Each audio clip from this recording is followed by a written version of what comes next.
Hablaremos sobre el legado del Papa Francisco y lo que viene también para la Iglesia Católica. Le agradezco a Marco Teruggi, sociólogo argentino, a Aurelien Guilabert, politólogo y analista internacional, y a Abud Onye, analista geopolítico. Bienvenidos, gracias por estar aquí. Gracias por la invitación. A ver, comienzo preguntándoles, ¿fue Francisco un verdadero reformador o un modernizador moderado, Marco? Bueno, creo que llegó en un momento donde la Iglesia estaba en una crisis, con un papa que venía mostrando dificultades para que se vuelva a acercar gente a la religiosidad.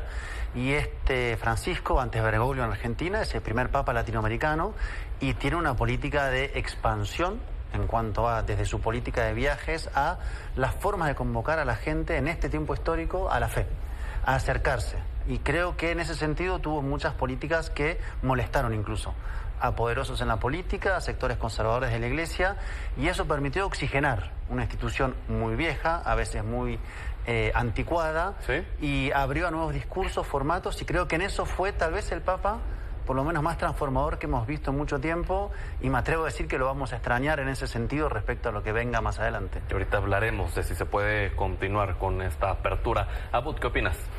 Mira, es difícil realmente tener una opinión completa sobre Francisco, sobre Papa Francisco, porque definitivamente si nosotros vemos las reformas que hizo la Curia Romana, pues podemos decir que es reformador, que es innovador, pero últimamente circula mucho, de hecho ahorita cuando hablamos de quién podría ser el sucesor, etcétera, se habla mucho de conservadores, progresistas, pero realmente es difícil definir una persona así porque depende de varios factores, es decir, puede ser que base su estrategia sobre la doctrina, sobre temas de la familia, labor de la familia, sobre temas que tienen que ver con la educación sexual, sobre temas que tienen que ver con la diversidad, sobre temas que tienen que ver con el rol de la mujer, la administración de la Iglesia, qué tan centralista es o qué tanto cree en el poder del Papa. Entonces, si nosotros vamos a perfilar la persona, pues sí vemos ciertas cosas que decimos, bueno,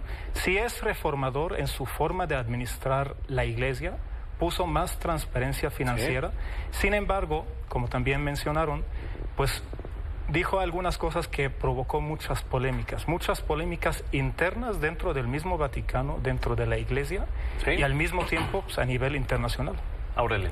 Bueno, pues yo creo que efectivamente fue histórico sus declaraciones, empezando por reconocer y aceptar las uniones civiles en 2020, en 2013 también cuando le preguntan sobre el tema de la homosexualidad, de qué pensaba, pues quién soy yo para juzgar, contesta, y a finales de 2023 incluso permite las bendiciones para parejas de mismo género.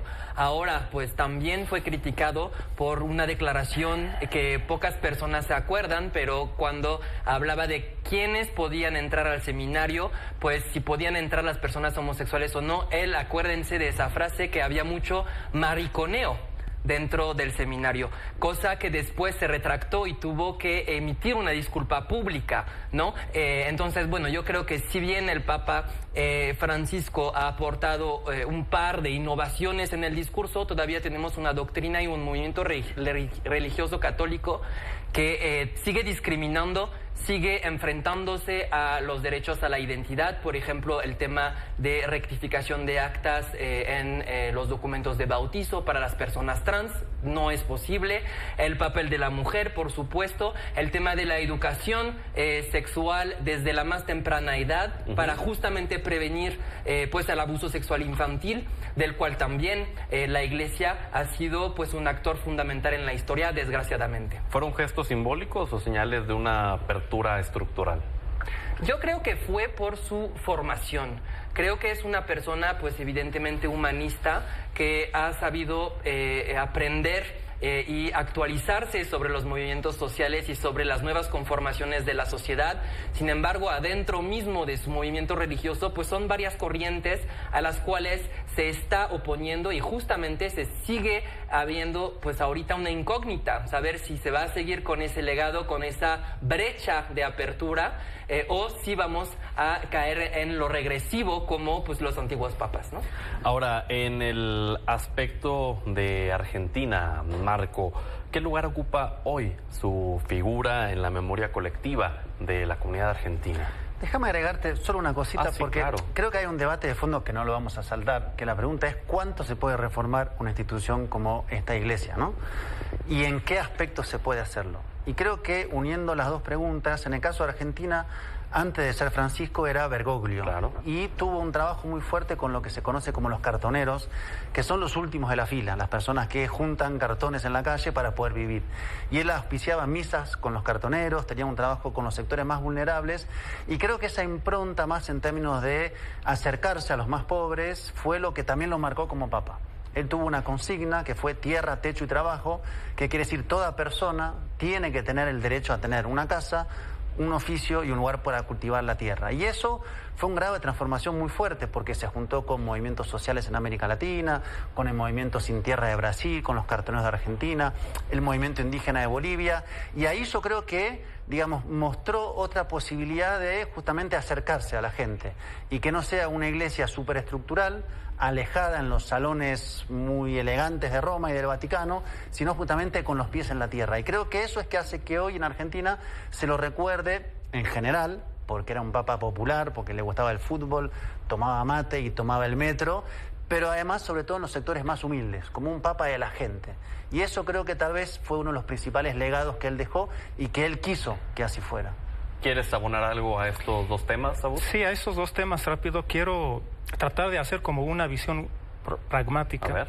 Y independientemente de decir qué es lo correcto y qué es lo que no es correcto, ¿no? Creo que, y mi opinión va en general a todas las religiones. Todas las religiones se han fundado en el mundo basadas en dos pilares principales.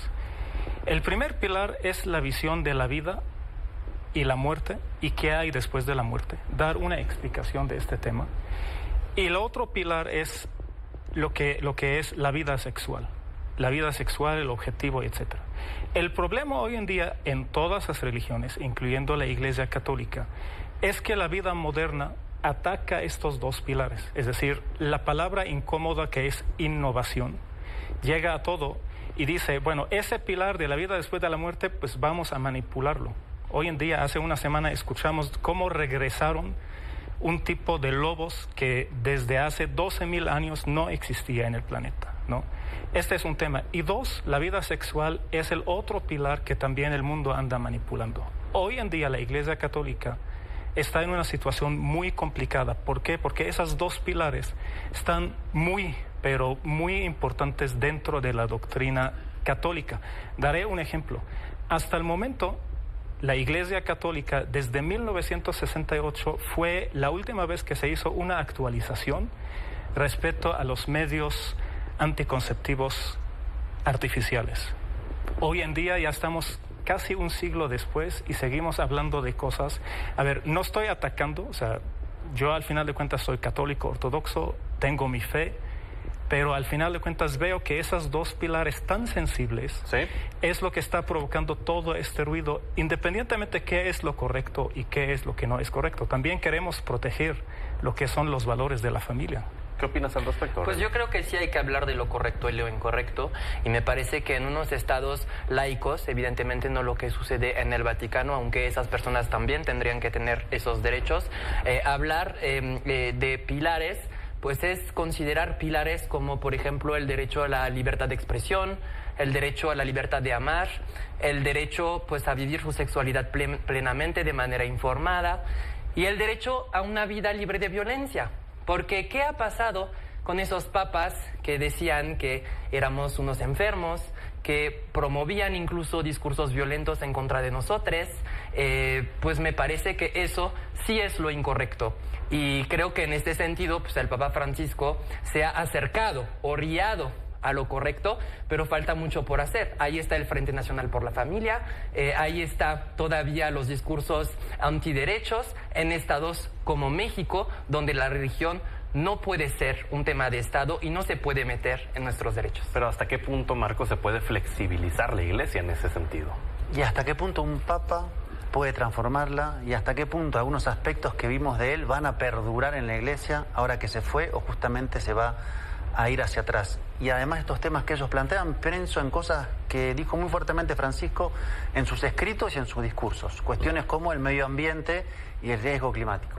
cuestiones como el rol de los medios de comunicación y la ética del periodismo, cuestiones como la necesidad del reencuentro en momentos donde asistimos a liderazgos políticos internacionales que uno diría abonan a la confrontación, a las pasiones tristes, a los enfrentamientos intrasociales. Ha sido una voz que, amén de lo religioso o junto con lo religioso, se planteó como un actor político. Vino a hablar en un momento donde el barómetro se está corriendo muy hacia un campo de la derecha en términos muy sintéticos, cuyo expresiones, por ejemplo, en Milei en Argentina, si se quiere, ¿no? De hecho, Milei dijo en su momento que el Papa era la representación del maligno en el Vaticano, digamos. Claro. Ese tipo de contraposición, ¿eso durará una vez que se fue? ¿Algo de eso dejará un sedimento en el Vaticano, en sus doctrinas, en lo que siga? ¿O fue como el Papa progresista que habitó el Vaticano en un momento muy complejo de la geopolítica y él jugó y ahora que se va volverá a una posición mucho más conservadora? Creo que eso es lo que vamos a asistir ahora. Ojalá sea lo primero y tengamos un Papa que pueda hacer contrapesos en este contexto. ¿Es posible continuar la línea que dejó Francisco Abud sin fracturar a la Iglesia? Híjole, es posible, sí, porque dentro de 137 cardenales que van a votar y son papables, prácticamente todos, hay más de 53 fueron nombrados por el mismo Papa Francisco. Suponemos que tienen su mismo legado, su mismo espíritu, su misma misión. Ahora, ¿se puede o no? Todo es posible. Sin embargo, yo me iré un poquito más a nivel internacional. Creo que el problema hoy en día no es lo que hace y lo que dice el Papa. El problema es cómo se emplea lo que hace y lo que dice. Te daré un ejemplo. El Papa Francisco fue tachado durante todo su papado que apoya al comunismo, simplemente porque hablaba de temas relacionados con otra forma de ver las finanzas personales, ¿no? Ahora, si yo voy a ir con este tipo de análisis y analizo el Evangelio, entonces voy a decir, bueno, Cristo era comunista. Y se puede utilizar esto para apoyar al comunismo y se puede llevar este discurso a algo político el cual se saca de su contexto. Creo que este es lo grave. Yo en lo personal, y independientemente a los temas que se abordaron, yo creo que necesitamos un Papa conservador.